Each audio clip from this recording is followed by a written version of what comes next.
Welcome to another episode of Travels with Charlie. Again, we're somewhere, I've lost count, more than a month now in social distancing. And just recently, the governor loosened some of his restrictions, and he's in fact let some businesses go back to work. In fact, I'm outside my backyard. If you hear any noise, it's my neighbors are actually doing some remodeling. They're tearing down a deck in an addition. So you may hear a roof come in or whatever at some point here, and don't let that disturb you. I'm also joined by my teddy bear today, as I know a lot of people have recently been putting teddy bears in their windows, and I'm bringing mine out with me today. And hopefully my guests have their teddy bears with them, but maybe you can't see them. I'd like to welcome my guest today as we discuss economic recovery, Michael Seaver. Mike is the Vermont Division President with People's United Bank. Michael, thank you for being with us today. Good to see you again. Usually we're together just before the start of the marathon, and we'll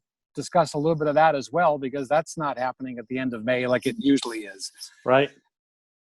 Good to see you. Thanks. Thank you. Good to see you as well. I'm happy to be here with you. Ernie Pomerleau, president of Pomerleau Real Estate, is our other guest today. Ernie, thank you for being with us as well today. Thanks for having me. And just for our viewers, we're keeping the cameras from the neck up, because in this social distancing and in Zoom society, you don't give it away now. Ernie and Mike, myself, we don't have any pants on. So, Mike, let's start with you first. There's been an awful lot of frustration with the SBA recently applying for loans, and the PPP and EIDL and all of these other loans and grants. What are the banks doing to sort of help with all of this? Yeah, it is unprecedented. And just to give you a sense, the information that came out from the Treasury came to the public at the very same time that it came to SBA and the banks. So the expectation from the public got ahead of us and our ability to interpret the Treasury and put in place the programs that were needed to fulfill these loans. So part of it was, it was not rolled out as best it could have, in my view. They should have afforded us some time to get things ready. And I understand there was a real urgency to try and get this going quickly so people could have money and keep as many people on their payrolls as possible. But it did not work out that way. So it's been a struggle. To give you an idea, our company has approved 11,000 loans in a 10-day period. Wow. That's more than 2 times what we normally do in a 2-year period. So we're not unusual. A lot of banks have experienced that same type of activity. I just want to jump in here. Do you have any idea, because we hear a number like that, wow, that's a lot of loans, but my concern is, what about the number that you weren't able to do? Do you have any idea how many that may have been?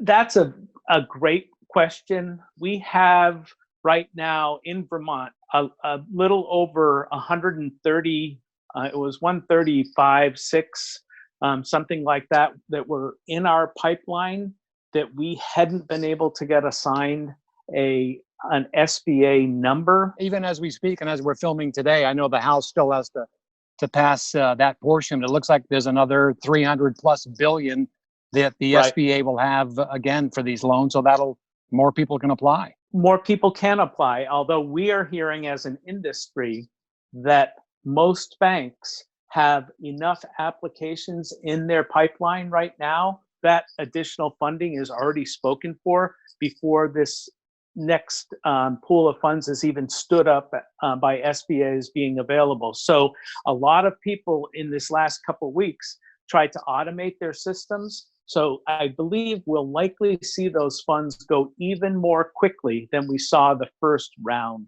of funding.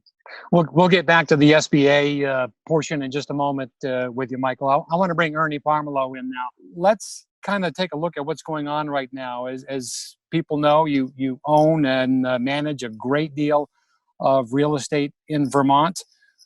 just traveling around. In fact, yesterday I was down at the Price Chopper at Market 32 in Mhm. Shelburne Road, and that's open. It's doing well. That portion of the parking lot is packed. People need to shop, but there's TJ Maxx and Home Goods, and I believe that they've decided not to open. So let's talk a little bit about how that's impacting, well, an owner of real estate. Well, I'll use Michael's own term. You've heard it 1,000 times. This is unprecedented. Nothing like this has ever happened. And I'll go right to your heart of your question. So yeah, we have a lot of real estate. I had over 50 tenants that were unable to pay me in April. 50. Now I have a core business with supermarkets and drugstores and dollar stores and hardware stores that will see us through this. But at the core of it, we've every small retailer, and as you just noted, even the big ones that were closed, Yeah. are applying for deferment for a lot of things. We're not even sure. We're dealing compassionately and caringly with each tenant that can't pay. We're working with the larger ones to pay us back over time when we come out of this, hopefully in the next 2 months. In the end, we will survive. We will come back. We're strong. We're resilient. The community will do that. We'll figure out a way. But this is kind of working day by day as to what it means. And what we don't know, and I'm sure Mike can attest to, we don't. Everyone's going, well, how's this going to come out? A V, a U? Is it going to be 3 months, a year? The answer is until we understand people's response to this and what the health restrictions will be, it's really hard to predict how the economy will come back and how long it will take. Mike, let me go back to you for just a moment, and the points that Ernie's making about people not being able to pay their rent. With that scenario, what can banks do if you're holding paper on a property and you want to tell that landlord that you don't need to pay your mortgage for the next couple of months, in the hopes that that would trickle down to the people that are renting that property? Can banks do that? Perhaps you put that money, that payment towards the end of the loan. Yeah. I don't know. I mean, it's just some creative financing.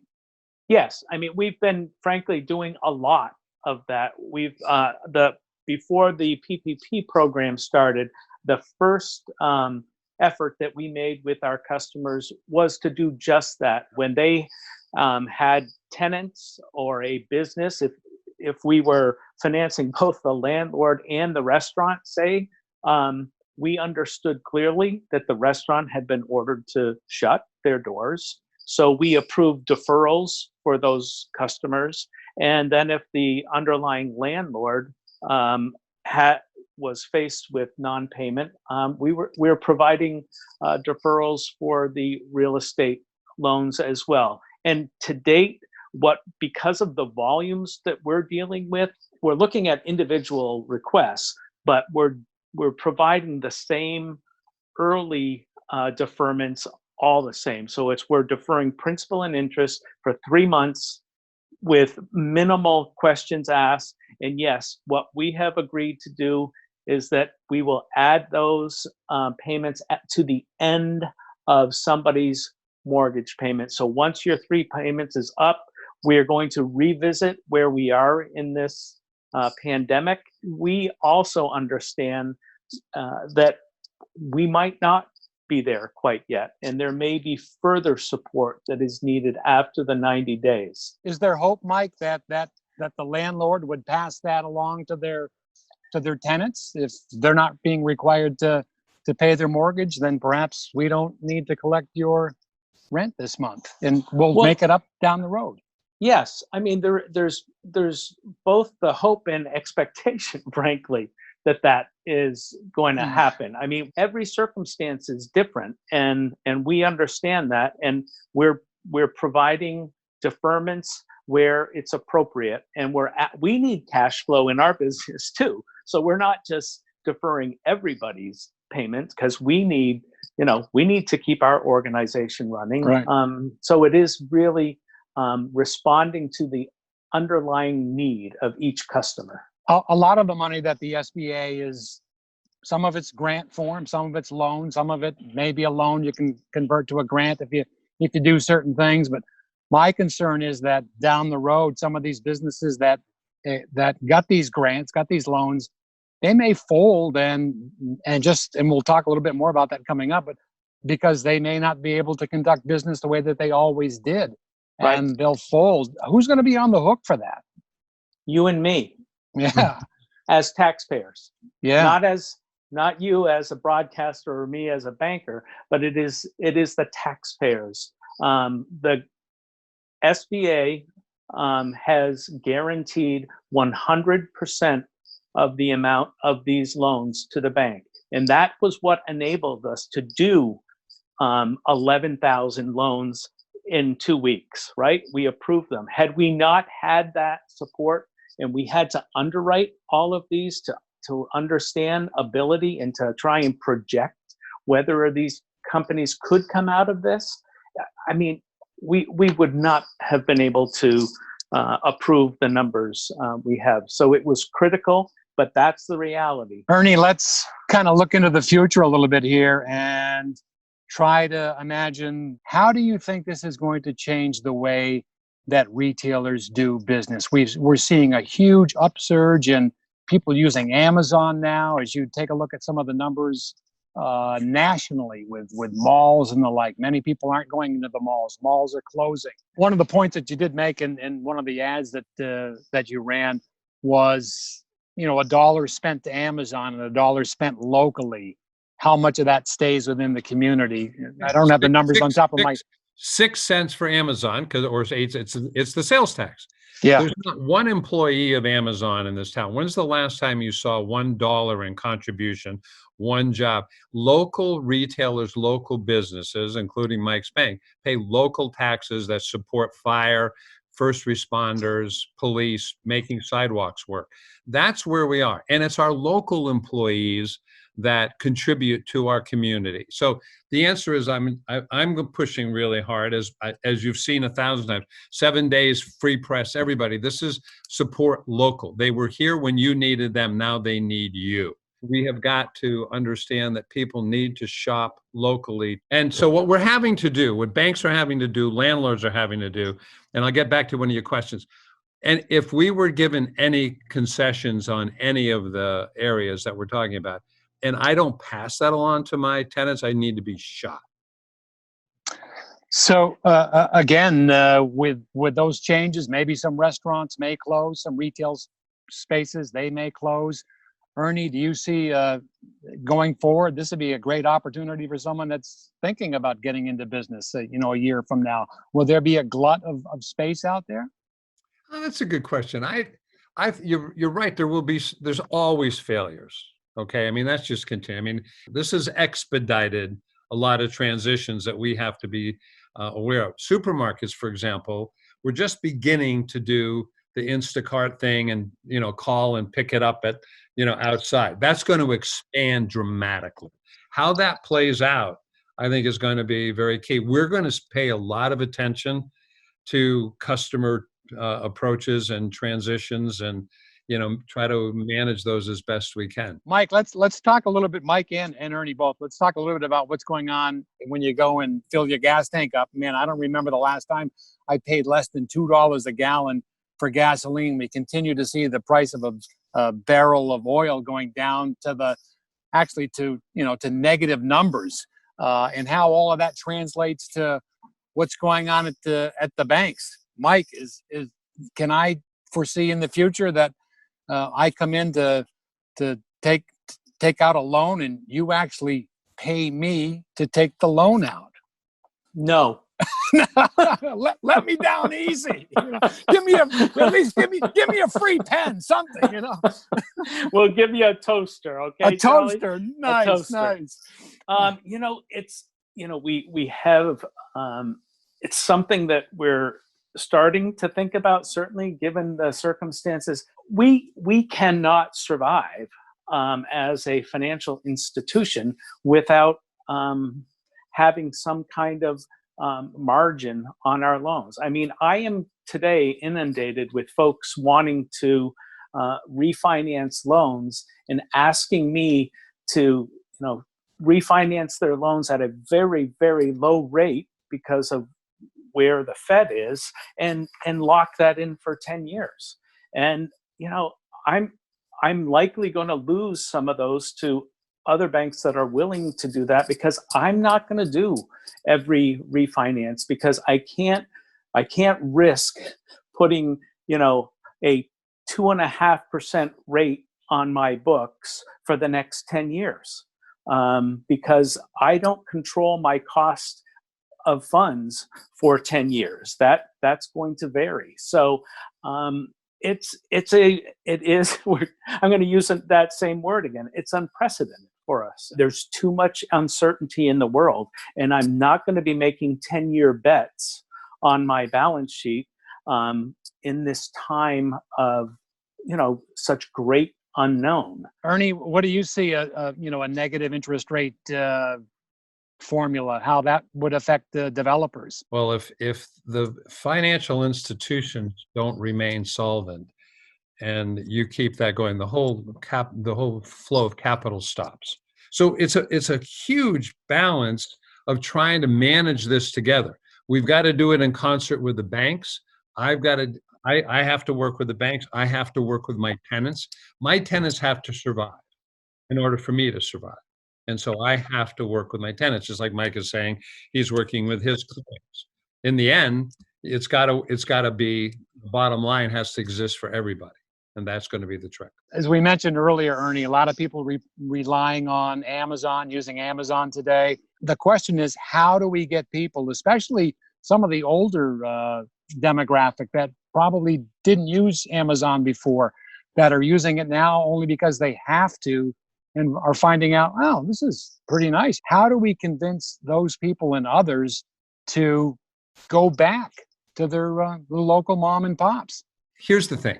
Everybody you speak to will tell you, buy local. That's kind of on the front of their tip of their tongue, right? Every 100% got to buy local. Okay. I'm going to try to remind people that that's true.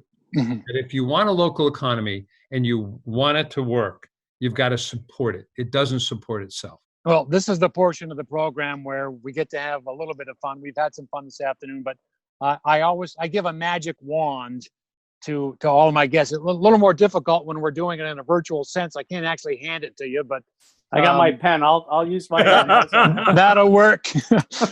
So you can wave that wand, and whatever you wish for, you've got it. Mike, I'll let you go first. What I wish for a vaccine as quickly as possible. That's probably the best thing to create the greatest amount of confidence in people that this is behind us. So, all right, we've got the vaccine. So, Ernie? My magic wand would be that before people push the enter button on their Amazon, is this finger that's about to push that creating a job in Vermont, helping the fire and the police and fixing our roads? Is it supporting the people that support us in everything that we do in this community? That's my wish, that every time somebody goes to push enter for Amazon or somebody out of state, that they think, is this helping my community? And if the answer is no, don't push enter. Great wishes from both of you. Again, I want to thank both of my guests today. Michael Seaver, the Vermont Division President with People's United Bank. Mike, I hope to see you at the starting line of the People's United Bank Vermont City Marathon. It's going to be a little later this year than expected. We're looking forward to an October 25th start. I'm hoping for a warm day. and Ernie Pomerleau, President of Pomerleau Real Estate. And great advice from both of you. Thank you both for being on Travels with Charlie today. Thank you, guys. Charlie. Thanks, Charlie. Good to see you, Ernie. Take care, Mike. Ciao. To see more episodes of Travels with Charlie, go to Facebook or YouTube. Thanks for watching. Or out in the street, catch up with the news, get your point of view. I want to hear what unravels. I'll see you in my travels.